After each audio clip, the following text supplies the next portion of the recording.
don't need $2.5 grand. For Robot Wars, you could use an old water bucket like this one. This is the Arnold Terminegger team. Holly here is a chief strategist, working hard. It's not very destructive, but it's a start. They could apparently possibly lift 200 kilograms, but if they lift 100, we think that they'll blow up.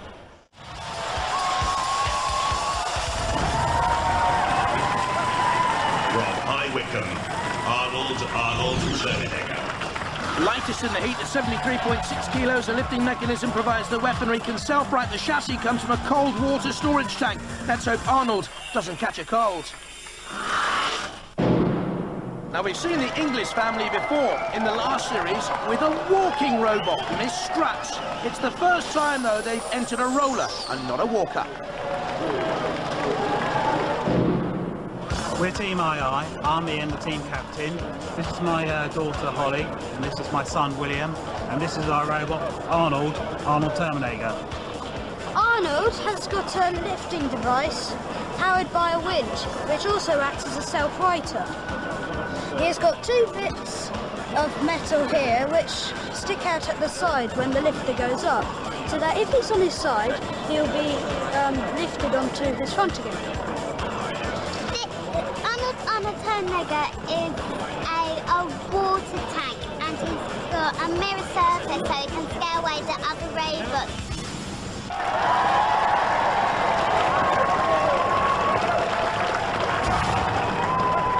Roboteers, stand by. Behemoth with Anthony Pritchard, 23 years of age there in the middle, and his brother Michael to the left, and Kane Aston too. And Arnold Terminegger with Ian English at the controls, and Rambot, of course. Looks good, doesn't it? David Johnson, an electrical engineer at the controls. 3, 2, 1, activate. The Rambot dark horses in this, but it's immediately Arnold Terminegger taking on Behemoth. Behemoth strong with the bucket scoop. Arnold back on the attack, looks quite lightweight in comparison, giving 7 kilos in that push and shove, tug of war, and almost toppling Behemoth immediately, and this was the danger for Behemoth. We've seen it already. Can Arnold complete the task here? Behemoth in real trouble. A great yawning gap opens as it flexes the scoop though, and Behemoth getting away. A great slam from Rambot there, and this time it's Arnold who takes the tumble. Behemoth using the scoop, Arnold on his side, Rambot with the wedge underneath. Luckily, Arnold Terminegger is okay. Right way up and rolling again. Sergeant Bash comes in, Rambot back onto the arena wall. Very quick Rambot, 20 miles an hour. Low centre of gravity, speedy. Look at that underneath Sergeant Bash with the wedge shape again. 2 steel spikes on the back. It has that little punchy flipper as well, and over goes Arnold Terminegger once more. Has the self-righting mechanism, the metal side wings. This is a great battle. Behemoth flips Rambot, but they can roll either side up Rambot. They're okay. It's not a classic self-righting mechanism, but the wheels can roll Rambot either way up. Over onto the side goes Arnold Terminegger. Out come the wings. Rights itself again. Very even, this one. Behemoth, seated number 6, on the attack again, with the classic warning, yellow and black side stripes and chevrons. Rambot, this time with an attack using the spikes, bashes against the arena wall. Behemoth attacking Arnold Terminegger. Rambot in underneath Arnold. Behemoth trying to lift Rambot. This is great stuff. Just see the winking, blinking eyes of Arnold Terminegger. Will those eyes be shut in defeat? Behemoth flipping Rambot. Not a worthy attack, that. Not really if it comes to points to be gained by driving style. Oh, and Behemoth's been punched on the side by the spikes of Rambot. Rambot coming good almost at the end, attacking Arnold Terminegger too. So we've seen aggression from Rambot all the way through. But have we seen great driving control by Rambot? Too quick for its own good, perhaps. We've also seen aggression from Arnold Terminegger and from Behemoth, but Behemoth has sustained damage. Under 10 seconds to go. Behemoth on the attack. Will that count in its favour? As the judges will decide, a very, very close battle, this one. One of the closest we've ever had, I think.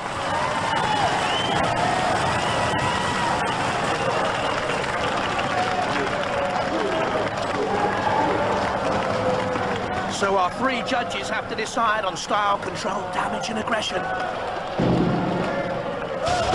Behemoth immediately attacked by Arnold Terminegger, but then Arnold taking one or two tumbles. Points knocked off, self-righting, points gained for control. Rambot rushing around, causing damage, I think, but was it controlled aggression?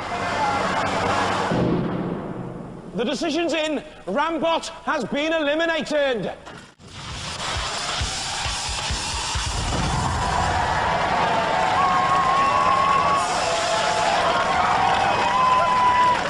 Roboteers, stand by. So to our second heat semi-final with X-Terminator, Marlon Pritchard, Paul Lewis and Simon Baldwin, up against Arnold Terminegger with Ian Inglis, son William and daughter Holly, the Loudwater Combined School in High Wycombe. 2, 1. Young William and Holly, the tactical experts. William, he says, playing also a vital part for this team. He says he makes it look good. Arnold Terminegger on the defensive against X-Terminator, our number 22 seed, by far the bigger of the two robots, by far the heavier of the two robots, and very quick X-Terminator, 25 miles an hour. If you're looking for a dark horse for this series of Robot Wars, well, maybe X-Terminator. Who knows, though? This will be a major surprise and shock if Arnold Terminegger can pull off a victory here. Dead Metal comes out with the claws and the pincers. Arnold gets away.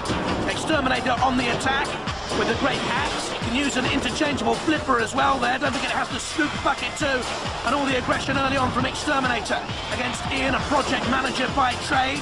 Loves his DIY. It took him 7 years to build a wall at home, by the way. Arnold Terminegger has flipped X-Terminator! Will this be the surprise? No! Those side spike three-met mechanisms came out. A change this year for X-Terminator. That's why they could survive and come back to attack. Arnold once again. X-Terminator driving away. That is not good technique. X-Terminator team. Marlon Pritchard at the controls, but they come back on the attack again on Arnold. The axe to me doesn't look greatly powerful. Maybe the scoop weapon is more effective to flip at the front. You just saw it lifting up there. More of a scoop wedge than a bucket. Coming back on the attack though, Arnold Terminegger. Really showing a very good plucky display here. Arnold. The axe comes down rather flimsily. There's almost like a yapping jaw on the front of Terminegger. But now you can see the flashing eyes of Killot. Terminegger getting away. It has a lifter, it has a self-righter, the chassis, don't forget, from a cold water storage tank. Also parts from a boat in there in Arnold. Well, they've come to grips with each other. I think X-Terminator is in control of this little dance. Seems to be pushing Arnold around. Again, the axe comes down. Controls being used to, I think, steer away from trouble and take this to the judges. It will go to a judge's decision to see who beats Behemoth in the heat final. For me, it's X-Terminator. We'll have to see some action again, though. Well, Marlon Pritchard and the X-Terminator team, look at that, thinks it's close. Ian Inglis waits to see the decision. X-Terminator first to attack, using the axe. Back came Arnold Terminegger with the flip. So X-Terminator had the self-right. Then look at this drive into the CPZ. This could be the decisive moment. The judge's decision is through, based on style, control, damage and aggression. And they've gone for X-Terminator! Oh, well. Are you upset about that? Not too much. It was very close, wasn't it? Yeah? I mean, I wouldn't have liked to call that.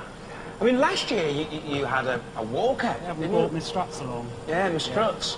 But you've come up with a roller this year. That's right.